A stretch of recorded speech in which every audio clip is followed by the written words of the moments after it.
Alhamdulillah, Alhamdulillah. Salamun alaikum. வலைக்கும் சலாம். Salam. Al-Fatiha ஓதி ஸ்டார்ட் பண்றேன். Al-Fatiha. பிஸ்மில்லாஹிர் ரஹ்மானிர் ரஹீம். அல்ஹம்துலில்லாஹி ரப்பில் ஆலமீன். அர்-ரஹ்மானிர் ரஹீம். மாலிகி யௌமித்தீன். இய்யாக நஅபுது வ இய்யாக நஸ்தஈன். இஹ்தின சிராத்தல் முஸ்தகீம். சிராத்தல் லதீன அன்அம்த அலைஹிம் ஐரில் மக்தூபி அலைஹிம் வலத்தால்லீன். மாஷா அல்லாஹ், லா குவத்த இல்லா பில்லா. அல்ஹம்துலில்லாஹ். இந்த வகுப்பை பண்றதுக்கான வாய்ப்பை அல்லாஹ் இன்னைக்கு எனக்கு தந்ததுக்கு நான் அல்லாஹ்வுக்கு நன்றி சொல்லிக்கிறேன். நம்ம அனைவரும் பங்கெடுக்கிறதுக்கான வாய்ப்பை அல்லாஹ் நம்மளுக்கு தந்ததற்கு அல்லாஹ்வுக்கு நன்றி சொல்லுவோம். அதிகம் அதிகம் அவரை நினைவு கூர்றதுக்கு இந்த வாய்ப்பு, இந்த வகுப்பு நம்மளுக்கு ரொம்ப பயனுள்ளதா இருக்கு. அதை அட்டன் பண்றதுக்கு அல்லாஹ் கொடுத்ததுக்கு அல்லாஹ்வுக்கு நன்றி சொல்லுவோம். வகுப்பை தந்ததுக்கும் அல்லாஹ்வுக்கு நன்றி சொல்லுவோம். அல்ஹம்துலில்லாஹ். காலையில இருந்து இரவு வரைக்கும் அல்லாஹ் நம்மளுக்கு தந்த ஒவ்வொரு அருட்கொடைகளுக்கும், அது நேரடியாகவும் இருக்கலாம், மறைமுகமாகவும் இருக்கலாம். அல்ஹம்துலில்லாஹ். ஏராளமான அருட்கொடைகளை அல்லாஹ் நம்ம மேல தொடர்ந்து பொழிஞ்சிட்டு இருக்காங்க. திருப்தியை தராங்க, நிம்மதியை தராங்க, நல்ல உடல் நலத்தை தராங்க. நம்ம ஆரோக்கியமா நம்மளுடைய வேலைகளை எல்லாம் செய்றோம். நம்மளுக்கு வாகனத்தை வசப்படுத்தி தந்திருக்காங்க. நமக்காக வேலை செய்யறதுக்கு ஏராளமான மக்களா எல்லாம் தந்திருக்காங்க. செலவழிக்கிறதுக்கு பணத்தை தராங்க, சாப்பிட்றதற்கு பொருட்களை தராங்க. இவ்வளோத்தையும் தந்ததற்கு அல்லாஹ்வுக்கு தொடர்ந்து நம்ம நன்றியோட இருப்போம். நம்ம செஞ்சுட்டு வந்த கலகம், பாவம் எப்படிப்பட்டதுங்கிறத உணர்ந்து தினமும் இரவு நம்ம அல்லாஹ் கிட்ட பாவ மன்னிப்பு கேட்க கேட்கதான் நம்மளுக்கு அந்த பாவங்கள் அழிக்கப்படும். நம்மளுடைய சோலுடைய அந்த சுமை குறையும். அதையும் நம்ம கவனத்துல கொண்டு செய்யறதுக்கு அல்லாஹ் நம்மளுக்கு தொடர்ந்து அருள் செய்யணும். அந்த கவனத்தையும் அவர்தான் நம்மளுக்கு தரணும். இன்ஷா அல்லாஹ். கற்போம் கற்பிப்போங்கிற தலைப்புல வெள்ளிக்கிழமைகளை நம்ம தொடர்ந்து பார்த்துட்டு வரோம். வர வர 3 பேர் பேசிட்டு இருக்காங்க. இந்த வாரம் 2 பேர் பேச போறாங்க. வேற யாருக்காவது பேசணும்னா நீங்க லாஸ்ட்ல ரெடியா இருந்துக்கோங்க. இன்ஷால்லா அடுத்து நம்ம பேசலாம். இன்னைக்கு நஜ்மாக்காவும் சாதிக் பிரதரும் பேச போறாங்க. ஃபர்ஸ்ட் யார் பேசுறீங்க? பிஸ்மில்லாஹிர் ரஹ்மானிர் ரஹீம். இன்னைக்கு இன்னைக்கு நம்ம பார்க்க போறது லுக்மானை பத்தி. லுக்மானுக்கு அல்லாஹ் ஞானத்தை வழங்கினதா குரான்ல சொல்றாங்க. இப்ப அல்ஹம்துலில்லாஹ், இப்ப இந்த பயானுக்கு முன்னாடி சிஸ்டர் இப்ப சொன்னாங்கல்ல, அல்லாஹ்க்கு நன்றியோட இருக்கணும். அல்லாஹ் நம்மளுக்கு அருள் புரிஞ்சது எல்லாத்தையும் ஒண்ணு ஒண்ணா நினைச்சு பார்க்கும்போது அதுக்கெல்லாம் நம்ம எவ்வளவு நன்றி செலுத்தினாலும் அது ஈடாகாது. அந்த அளவுக்கு அல்லாஹ் நம்மளுக்கு ஒவ்வொரு நாளும் ஒரு ஒரு மூச்சு நம்ம இழுத்து விடுறதும் அல்லாஹ்வோட பெரிய அருள். நம்மளுக்கு டைம் கொடுக்குறாங்க, இன்னும் அதிகமா நம்மளை சரிப்படுத்திக்கிறதுக்கு, இன்னும் அல்லாஹ் கிட்ட நெருங்கி போறதுக்கு. ஒரு ஒரு செகண்ட்ஸும் அந்த மாதிரிதான் அல்லாஹ் நம்மளுக்கு கொடுக்குறாங்க. அல்ஹம்துலில்லாஹ். இப்ப லுக்மானோட ஏன்னா ஒரு சூரா பேரு அல்லாஹ் லுக்மான்னு வச்சிருக்காங்க. சூரா 31ல, சூரா 31 பேரு. அவர் பெரிய ராஜாவோ இல்ல பெரிய போர் வீரர் இல்ல செல்வந்தரா அப்படி யாருமே அப்படிப்பட்ட இன்ட்ரோடக்ஷன் எதுவுமே சொல்ல அவரை பத்தி. அல்லாஹ் சொல்றது அவர் பேரு லுக்மான் அப்படின்னு சொல்றாங்க.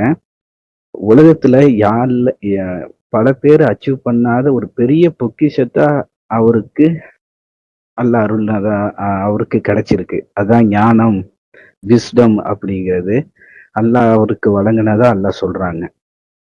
சூரா 31 வசனம் 12ல அல்லாஹ் சொல்றாங்க, நாம் லுக்மானுக்கு ஞானத்தை கொடுத்தோம், நீங்க அல்லாஹ்க்கு நன்றி உடையவராய் இருக்கணுங்கிறதுக்காக. எவர் நன்றி செலுத்துறாரோ அது அவரோட நல்லதுக்காகவே தான் நன்றி செலுத்துறாரு. எவர் நன்றி மறக்கிறாரோ நிச்சயமா அல்லாஹ் எந்த தேவையும் அற்றவர், புகழுக்குரியவர். ஸோ நம்ம நன்றி செலுத்துறதுனால அல்லாஹ்க்கு எந்த பிளஸ்ஸும் ஆட் ஆக போறது இல்லை. அது நம்மளுக்கு தான் பிளஸ். நம்ம நன்றி மறந்தவர்களா இருந்தா அது நம்மளுக்கு தான் மைனஸ் ஆகுது. அல்லாஹ்க்கு எந்த ஒரு பாதிப்பும் கிடையாது அப்படிங்கிறது தான் இந்த இடத்துல நம்மளுக்கு புரியுது. அடுத்தது இதுல ஒரு அற்புதமான விஷயம் இந்த இதுல என்னன்னா, அல்லாஹ் லுக்மானுக்கு ஞானத்தை விவரிக்கும் போது அந்த ஞானத்தோட முதல் சொல் ஒரு ஒரு ஒரு பெரிய தத்துவத்தை சொல்றாங்க. அதான் நன்றியுணர்வு. நன்றியோட இருக்கிறத பத்தி. நன்றியுள்ள இதயம் தான் ஞானமுள்ள இதயம். அந்த மனசு தான் வேணும். நம்ம அந்த வசனத்துல இருக்கிற ஒரு ஒரு மென்மையான உண்மை என்னன்னா, நம்முடைய நன்றி செலுத்துதல் அல்லாஹ்க்கு எந்த பிளஸ்ஸும் ஆட் ஆக போறது கிடையாது. அது நம்மளுக்கு தான் பிளஸ் ஆகுது. நன்றி மறக்கும் போது அது நம்மளுக்கு தான் மைனஸ் ஆகுது.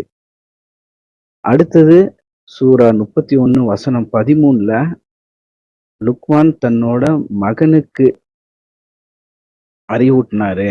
என் அருமை மகனே, அல்லாஹ்க்கு இணையாக எந்த தெய்வத்தையும் ஏற்படுத்திக்காத. இணை வைத்தல் ஒரு மாபெரும் அநீதி அப்படிங்கிறத சொல்றாங்க. இந்த அட்வைஸோட அந்த தோணிய பார்க்கும்போதே லுக்மான் வந்து அவங்க பையனை வந்து மிரட்டியோ அப்படியோ இல்லை. அந்த அரபிக் வார்த்தை என்னன்னு பார்த்தாக்கா யா புனையா அப்படின்னு சொல்லி தான் அழைக்கிறாங்க. என் செல்ல மகனே, அறிவு மகனே அப்படிங்கிற மாதிரி உள்ள தோரணையில தன் மகனை அழைக்கிறாங்க.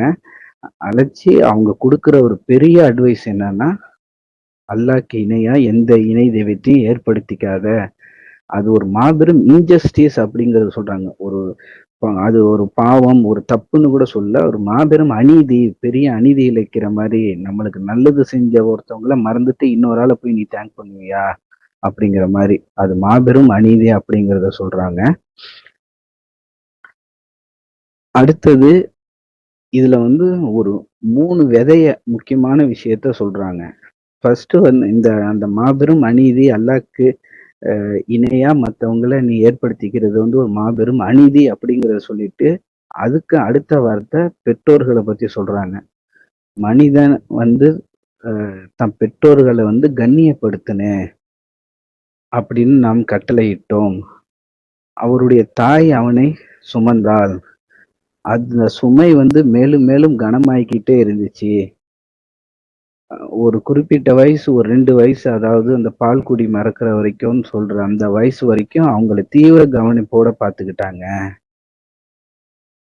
அப்படி சொல்லிட்டு அல்லாஹ் சொல்றாங்க, நீ எனக்கும் உன்னோட பெற்றோருக்கும் நன்றி உடையவரா இருங்க அப்படிங்கிறது ஒரு பெரிய பாடத்தை சொல்றாங்க. ஃபர்ஸ்ட் அல்லாஹ்க்கு, அதுக்கு அடுத்தது நம்மளோட பேரண்ட்ஸை கவனிக்கிறது நம்ம ஒவ்வொரு ஆளோட கடமை. உங்க பேரண்ட்ஸை வந்து கண்ணியமா நடத்துனே. அதுக்கு அல்லாஹ் வந்து எந்த அளவுக்கு ஒரு அருமையான எக்ஸாம்பிள சொல்லி, உன் தாய் உன்னை வயித்துல வச்சு சுமந்து உன்னை பெத்தெடுத்தாங்களே, நீ வளர்ற வரைக்கும் உன்னை கண் முழிச்சு ரொம்ப கவனத்தோட பார்த்துக்கிட்டாங்க அப்படிங்கிறத அல்லாஹ் அறிவுறுத்துறாங்க. அடுத்தது இந்த வசனத்தை நம்ம பார்க்கும்போது லுக்மானோட அட்வைஸ் வரும். இடையில அல்லாஹ் திடீர்னு நம்மள்ட்ட டைரக்டா பேசுவாங்க. அது எப்படின்னா, இந்த வசனத்துல அந்த லுக்மானோட அட்வைஸ் வந்துட்டு டக்குன்னு திடீர்னு அல்லாஹ் டைரக்டா நம்மள்ட்ட வந்து, நீ எனக்கும் உன்னோட பெற்றோர்களுக்கும் கண்ணியமா இரு. அந்த மாதிரி அல்லாஹ் டைரக்டா ஒரு ஆளை நம்ம பாயிண்ட் அவுட் பண்ணி ஒரு ஆளை கையை நீட்டி நம்ம சொல்ற மாதிரி நம்ம அதை கற்பனை பண்ணி பார்த்தா ரொம்ப ஒரு பயமாவும், ரொம்ப எந்த அளவுக்கு ஒரு முக்கியத்துவம் வாய்ந்த விஷயமா இருக்கு அது அப்படிங்கிறத நம்ம உணர முடியும். நம்ம குரான்லயே நம்ம ஓதும் போது நம்ம பார்ப்போம், சில இடத்துல வந்து அல்லாஹ் டைரக்டா நீ ஒன்ன அப்படிங்கிறத வந்து டைரக்டா நம்மளை பாயிண்ட் அவுட் பண்ணி சொல்லுவாங்க. அந்த மாதிரி விஷயத்த வந்து ரொம்ப ஆழ்ந்து கவனிச்சா அதுல வந்து ரொம்ப ஒரு அற்புதமான பொருள் இருக்கும் அப்படிங்கிறத இந்த வசனம் உணர்த்துது. அடுத்த விதை, முக்கியமான விதை வந்து அல்லாஹ் எல்லாத்தையும் பார்த்துக்கிட்டு இருக்காங்க அப்படிங்கிறத அவங்க பையன்கிட்ட உணர்த்துறாங்க. என்னன்னா, என் அருமை மகனே, ஒரு கடுவளவு சிறிதா இருந்தாலும், ஒரு பாறையின் ஆழத்துல இருந்தாலுமே, இல்ல வானத்துல இருந்தாலுமே, எங்க இருந்தாலும் அல்லாஹ் அதை கொண்டு வந்துருவாங்க. அல்லாஹ்க்கு காட் இஸ் சப்ளைம் காக்னிசன்ட். அல்லாஹ் நன்கு அறிந்தவர். சப்ளைம்னா ரொம்ப உன்னிப்பா கவனிக்கக்கூடியவர் அப்படிங்கிற மாதிரி எடுத்துக்கலாம். இந்த வசனத்துல என்னன்னா, நம்ம எல்லாருமே தப்பு பண்றோம். அல்லாஹ் யாருமே இல்ல. நம்ம சின்ன பசங்களுக்கே முக்கியமா ஃபோக்கஸ் பண்ணும்போது, யாரும் கவனிக்கலைன்னா அவங்க தப்பு பண்ணுவாங்க அப்படிங்கிறது சின்ன பசங்களோட இருக்காது. சின்ன பசங்களோட கிரைம்ஸ், அதாவது தப்பு வந்து சின்ன லெவல்ல இருந்தாலும் பெரியவங்களோட தப்பு பெரிய லெவல்ல இருக்கும்.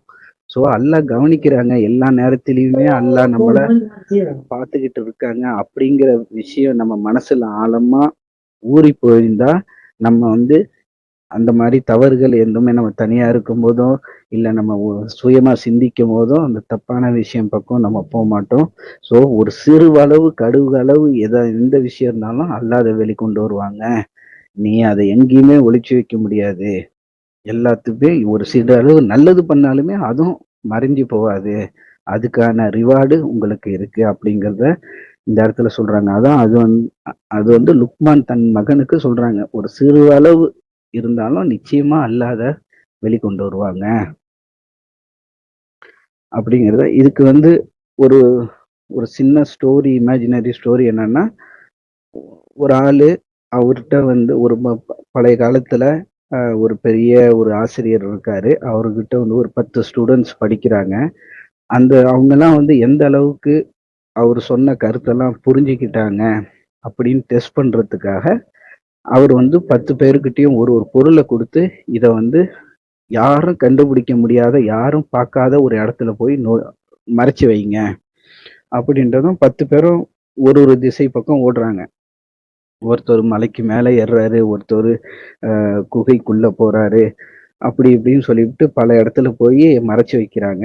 9 பேர் மறைச்சு வச்சுட்டு, நான் மறைச்சு வச்சுட்டேன், யாரும் கண்டுபிடிக்க முடியாதுன்னு சொல்லிட்டு வராங்க. ஒருத்தர் மட்டும் அவர்கிட்ட கொடுத்த அதே பொருளோடயே திரும்பி வராரு. அவர்கிட்ட கேக்குறாங்க, நீ ஏன் யாரும் பார்க்க முடியாத இடத்துல உன்னால இதை மறைச்சு வைக்க முடியலையா அப்படின்னு கேட்கும்போது, அது எப்படி ஒரு இடம் இருக்க முடியும்? அல்லாஹ் தான் எல்லாத்தையுமே பார்த்துக்கிட்டு இருக்காங்கன்னு நீங்க சொல்லியிருக்கீங்களே. அல்லாஹ் எல்லாத்தையும், கடவுள் எல்லாத்தையுமே வாட்ச் பண்ணிட்டு இருக்காங்க. அப்படி யாருமே பார்க்காத ஒரு இடங்கிறது, ஒரு விஷயங்கிறது கிடையாது அப்படின்னு சொல்லும்போது, அந்த டீச்சர் வந்து அவருக்கு வந்து ரிவார்ட் அப்ரிஷியேட் பண்றாரு. ஸோ இந்த ஸ்டோரியில என்னன்னா, அப்படி மறைச்சு யாருக்குமே தெரியாது, எதுவுமே பண்ண முடியாதுங்கிற மாதிரி எந்த விஷயமே நம்ம மறைக்க முடியாது. அது அல்லாஹ் எல்லாமே பார்த்துக்கிட்டு இருக்காங்க அப்படிங்கிறத நம்ம மனசுல நம்ம ஸ்ட்ராங்கா வச்சுக்கோங்க அப்படிங்கிறதுக்காக. அடுத்தது 5வது அட்வைஸ் வந்து தொழுகையை பத்தி சொல்றாங்க பையனுக்கு. அடுத்தது பொறுமையோட இருக்கிறது, அப்புறம் கனிவா நடந்துக்கிறது அப்படிங்கிறத பத்தி.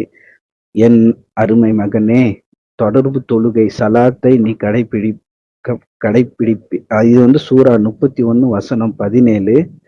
என் அருமை மகனே, தொடர்பு தொழுகைகளை நீ கடைப்பிடிப்பியாக, நன்மையை ஏவி தீமையை தடுப்பாயாக, துன்பம் வரும்போது உறுதியோட பொறுமையை காப்பியாக,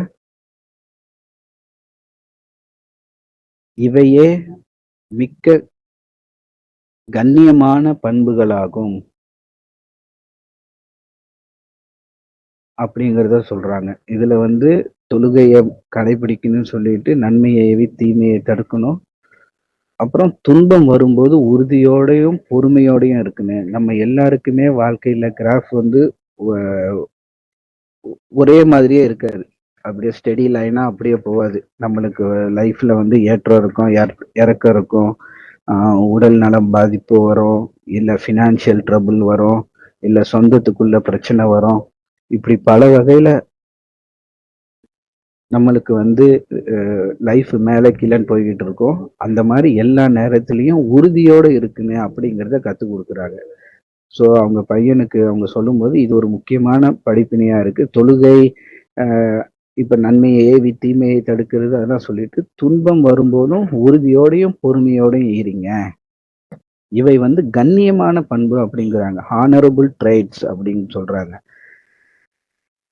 அடுத்தது, மக்களை ஆணவத்தோட நடத்தாத, பூமியில கர்வத்தோட நடக்காத, ஆணவம் கொண்டு பெருமை காட்டுறவங்கள அல்லாஹ் விரும்பல.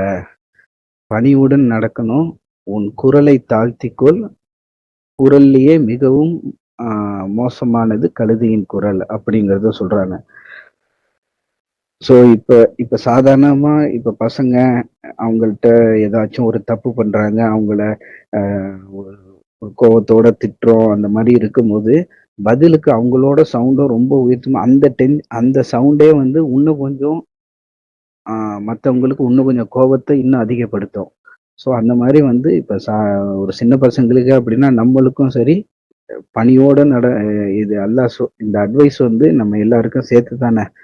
மக்களை ஆணவத்தோட நடத்தக்கூடாது, பூமியில கர்வத்தோட நடக்காத, ஆணவம் கொண்டு பொறுமை காட்டுறவங்கள பெருமை காட்டுறவங்கள அல்லாஹ் விரும்புறதில்ல. பணிவுடன் நடக்கணும். அப்புறம் குரலை தாழ்த்தி கொள்ளணும். சவுண்டா நம்ம ஷவுட் பண்றது வந்து அல்லாஹ் விரும்பல அப்படிங்கறத சொல்றாங்க. அடுத்தது இந்த இந்த ஆர்டரை பத்தி பார்க்கும்போது ஃபர்ஸ்ட் லா இலாஹ இல்லல்லாஹ், அதாவது கடவுளை மட்டும் வணங்கணும் அப்படிங்கறத சொல்றாங்க.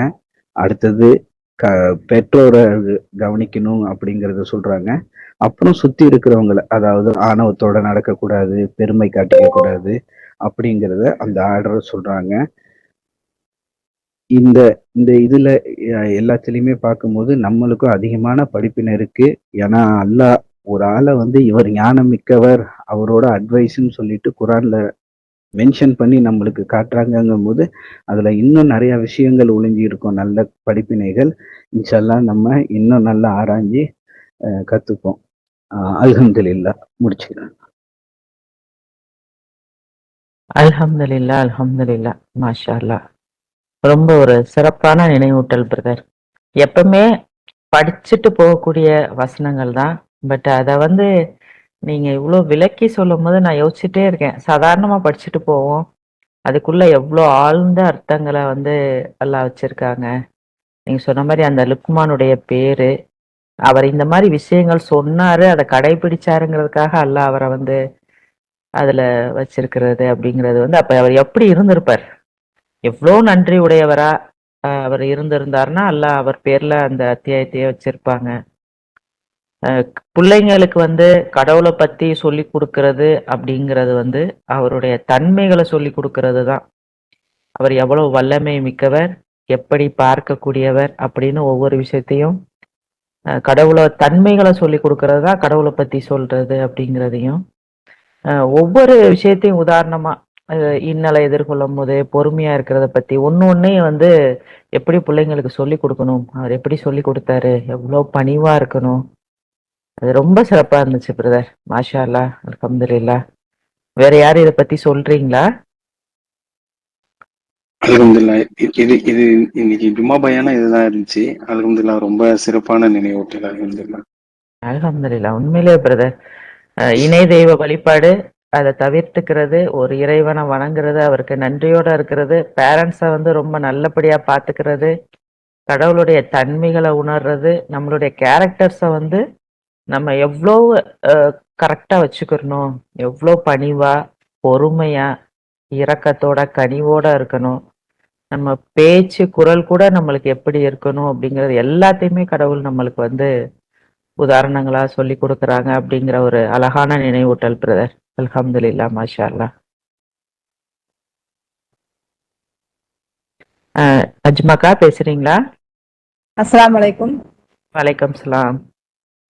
அல்ஹம்துலில்லாஹ். இன்ஷா அல்லாஹ் இன்னைக்கு வந்து சிலந்தியை பற்றி பேசுறேன். இன்ஷா அல்லாஹ். பிஸ்மில்லாஹிர் ரஹ்மானிர் ரஹீம். சிலந்தை பற்றி சிந்திக்க வைக்கும் வசனம். குர்ஆன்ல 29ல 41, 42, 43 வசனங்கள் சொல்றாரு. கடவுளுடன் வேறு எஜமானர்களை ஏற்றுக்கொள்பவர்களுக்கு ஓமானம் ஆவாது. சிலந்தி பூச்சியும் அவளுடைய வீடுமாகும். வீடுகளில் அனைத்திலும் மிகவும் பலகீனமானது சிலந்தி பூச்சியின் வீடே ஆகும். அவர்கள் மட்டும் அறிந்திருந்தார். 29, 42. அவருடன் அவர்கள் வழிபடுகின்ற எதுவாயினும் அவை உண்மையில் ஒன்றுமே இல்லை என்பதை கடவுள் முற்றிலும் அறிந்திருக்கின்றார். அவர் எல்லாம் வல்லவர், ஞானம் இருந்தவர். 43ல இந்த உதாரணங்களை நாம் மக்களுக்கு எடுத்துரைக்கின்றோம், எனினும் அறிவுடையோரை தவிர எவர் ஒருவரும் அவற்றை போட்டிட மாட்டார்கள் அப்படின்னு சொல்லுது. சிலந்தி வலை வந்து பார்ப்பதற்கு வெளியே வந்து அழகாகவும் நுணுக்கமாகவும் இருக்கும். ஆனா அது லேசா கைப்பட்டாலோ காற்றடிச்சாலும் அது கிழிந்து விடுகிறது. அதனால வந்து அது போலதே மனிதன் வந்து அல்லாஹ்வை விட்டு மனிதர்கள் மீதும் பணம், பதவி, அதிகாரம், உலக பொருட்கள் இவற்றின் மீது முழு நம்பிக்கை வைக்கிறாங்க. அது நிலையானதாக இருக்காது அப்படின்னு சொல்றாங்க. சூரா 28ல 88வது வசனம். கடவுளுடன் வேறு எந்த தெய்வத்தையும் நீர் வழிபட வேண்டாம். அவருடன் வேறு தெய்வம் எதுவும் இல்லை. அவருடைய இருப்பை தவிர ஒவ்வொன்றும் அழிந்துவிடும். ஆட்சி அதிகாரம் அனைத்தும் அவருக்குரியது. மேலும் அவரிடமே நீங்கள் திருப்பப்படுவீர்கள் அப்படின்னு சொல்லுது. அடுத்து இந்த வசனம் வந்து சிலந்தியை பற்றி, சிலந்தி வலையை பற்றி எதுக்கு சொல்லுது அப்படின்னு பார்த்தாக்கா, சிந்திக்க வைக்குது. நாம் எதை நம்பி வாழ்கின்றோம் என்று மனிதனை சிந்திக்க வைக்கின்றது. வாழ்க்கையின் பலவீனத்தை பற்றி சொல்லுது, அல்லாஹ்வின் ஆற்றலை பற்றி சொல்லுது, நம்பிக்கையின் முக்கியத்துவத்தை பற்றி சொல்லுது, அல்லாஹ்வின் பாதுகாப்பை பற்றி சொல்லுது. எதுவுமே வந்து அல்லாஹ்வை தவிர மற்றவை நிரந்தரம் ஆதாரம் கிடையாது அப்படின்னு சொல்லிட்டு சொல்லுது. அடுத்து மேலும் நமக்கு சொந்தமாக வீடு, சொத்து, பணம், பிள்ளைகள், உறவுகள் எதுவுமே இது எல்லாமே நமக்கு வந்து பாதுகாப்பு தரும் என்று நம்ம நினைக்கிறோம், இறைவனை மறந்து. ஆனா உண்மையான பாதுகாப்பு வந்து அல்லாஹ்விடம் மட்டும்தான் இருக்குது. அதனால அல்லாஹுவை கருத்தில் கொண்டு அல்லாஹ்விடம் மட்டுமே பாதுகாப்பு தேடிக்கொண்டே இருக்கணும் அப்படின்ட்டு சொல்லுது இந்த வசனம். நம்ம வந்து வீட்டுல நம்ம பெற்றோர்கள் பாதுகாப்பாக நமக்கு இருக்கிறாங்க, நம்ம பிள்ளைகள் நம்ம பார்த்துக்கிடுவாங்க, நம்ம சொத்து நமக்கு இருக்குது அப்படின்னு சொல்லிட்டு ஒவ்வொன்றையும் நம்ம நம்பிக்கை வைக்கிறோம், நமக்கு பாதுகாப்பு இருக்குது. ஆனா அல்லாஹ்வை தவிர வேற எதுவுமே நமக்கு பாதுகாப்பு கிடைக்காது. இப்ப நடக்கின்ற உலகத்துல நடக்கின்ற விஷயங்கள் ஒவ்வொன்றையும் பார்க்கும்போது நமக்கு அதெல்லாம் ஒரு உதாரணமா தான் இருக்குது. நமக்கு அதெல்லாம் பார்த்து நம்ம அதை வந்து திருத்திக்கிறணும் நம்மள அப்படின்னு சொல்லுது. அது வந்து சிலந்தி வந்து எங்கு வலை பின்ன வேண்டும் என்று கவனமாக தேர்வு செய்து, அது போலதான் நாமும் யோசித்து செயல்பட வேண்டும். சரியான பாதை எது, தவறான பாதை எது என்று கவனமாக தேர்வு செய்ய வேண்டும் அப்படின்னு சொல்லுது. அடுத்து சிலந்தி அழகானதாக இருக்கும். உற்று பார்க்கும்போது அது வந்து மூங்கில் கூடை மாதிரி அழகானதாக பின்னி இருக்கும். அந்த வலை அது போல அது தொட்டாலே கிழிந்து போய்விடுகிறது. ஆனால் அது வந்து மறுபடியும் பின்னி கொண்டு விடாமுயற்சியோடும் பொறுமையோடும் அதன் வலையை பின்னி கொள்கின்றது. ஆனா நாம என்ன செய்கின்றோம் நம்ம பார்த்தா, நமக்கு ஏதாவது ஒரு துன்பம், நஷ்டம், நோய், இப்படி ஏதாவது ஒரு கஷ்டம் ஏற்பட்டு விட்டால் மனசு உடைஞ்சு போயிடுறோம். விடாமுயற்சி என்பது ஒரு மனிதனுக்கு வந்து தடைகள், சிரமங்கள், தோல்விகள் எது வந்தாலும் அதை நாம வந்து பொறுமையோடு எதிர்கொள்ளணும். 94:5-6 சிரமத்துடன் லாபம் உள்ளது, நிச்சயமாக சிரமத்துடன் லாபம் உள்ளது என்று 2 தடவை வந்து இந்த சூறாவுல சொல்லுது. விடாமுயற்சி என்பது உடல் உழைப்பு அல்ல, அல்லாஹ்வின் பாதையில் பொறுமையோடு இருக்கணும். வீழ்ந்தாலும் எழனும், கஷ்டப்பட்டாலும் நம்பிக்கை இழக்கக்கூடாது. தாமதமானாலும் அல்லாஹ்வின் வாக்குறுதி சத்தியம் என்று விடாமுயற்சியோடு மறு உலக வாழ்க்கைக்காக பாடுபடணும். சிலந்தியின் வலை வந்து அதனுடைய உணவுக்காக அதன் வலையில் சிக்க வைப்பதற்கு அது வந்து வலை பின்னுது. அதுல வந்து பூச்சி, கொசு, ஈ, வண்டு, எறும்பு இப்படி சில உயிரினங்கள் அதில் சிக்கி கொண்டு சிலந்திக்கு உணவாகிறது. அதுபோலத்தான் சாத்தானும் மனிதனை ஆசை மூலமாகவும், கோபம், பொறாமை, பொய், அகந்தை, பெருமை, அலட்சியம் இப்படி சிறிய பாவங்களின் மூலமாக சாத்தான் வலையில் மெல்ல மெல்ல வலையில் சாத்தானின் வலையில் நம்ம சிக்கி கொள்கின்றோம். 4:120 சொல்றாங்க, அவன் அவர்களுக்கு வாக்களிக்கின்றான், மேலும் அவர்களை வசீகரிக்கின்றான். சாத்தான் வாக்களிப்பவையெல்லாம் ஒரு மாயை என்பதை விட அதிகம் எதுவும் இல்லை அப்படின்னு சொல்லுது. 7:201 நன்னறியாளர்களாக இருப்பவர்கள் சாத்தான் ஒரு திட்டத்துடன் அவர்களை நெருங்கும் போதெல்லாம் அவர்கள் நினைவுபடுத்தி கொள்வார்கள் அப்படின்னு சொல்லிட்டு உடனே அவர்கள் காணக்கூடியவர்களாக ஆகிவிடுகின்றனர் அப்படின்னு சொல்லுது. சிலந்தி என்பது அல்லாஹ்வின் படைப்புகளில் மிகவும் அதிசயமான ஒரு உயிரினம். சிறிதாக இருந்தாலும் அதன் வாழ்க்கை முறையிலும் வலையிலும் மனிதனை சிந்திக்க வைக்கின்றது. பொறுமையிலும் திட்டமிடலிலும் பல ஆழமான பாடங்கள் உள்ளன. அல்லாஹ்வின் மீது நம்பிக்கை, பாதுகாப்பு, நிரந்தரம் இல்லாத உலக வாழ்க்கையின் பலவீனம், திட்டமிடுவது, விடாமுயற்சியோடு இருப்பது, சாத்தானின் வலையில் வீழ்ந்து விடாமல் இருப்பது, இப்படி அல்லாஹ்வின் ஒவ்வொரு படைப்பிலும் சிந்திப்பவர்களுக்கு அடையாளங்கள் உள்ளன. அல்ஹம்துலில்லாஹ். இந்த உலகம் ஒரு பயண நிலையம், மறுமையே நம் நிரந்தர இல்லம். எனவே உலகத்தை பயன்படுத்துங்கள், ஆனால் உலகத்தின் ஆசைகளுக்கு அடிமை ஆகாதீர்கள். அல்லாஹுவை நினைத்து வாழ்வோம், அல்லாஹுவை மட்டும் சார்ந்து இருப்போம், நற்செயல்களில் உறுதியாக இருப்போம், நன்றி செலுத்துபவர்களாக இருப்போம். அல்ஹம்துலில்லாஹ். அல்ஹம்துலில்லாஹ். அல்ஹம்துலில்லாஹ். மாஷா அல்லாஹ். நீங்க சிலந்தின்னு சொல்லும் போது அது ரொம்ப நல்லா புரியுது. ஆனா நம்ம வந்து இணை தெய்வ வழிபாடு, போலி தெய்வ வழிபாட்டுல போகும்போது நம்மளுக்கு அது பெருசா தெரிய மாட்டேங்குது. ஒரு சிலந்தியோடைய வீடு வந்து எப்படி வந்து ஒண்ணுமே இல்லாதது இப்படின்னு கை வச்சா அது செதஞ்சிருது. அது நம்ம கட்டுற வீடுகள் மாதிரி இல்ல அப்படிங்கிறது நம்மளுக்கு அந்த உவமானம் நல்லா புரியுது.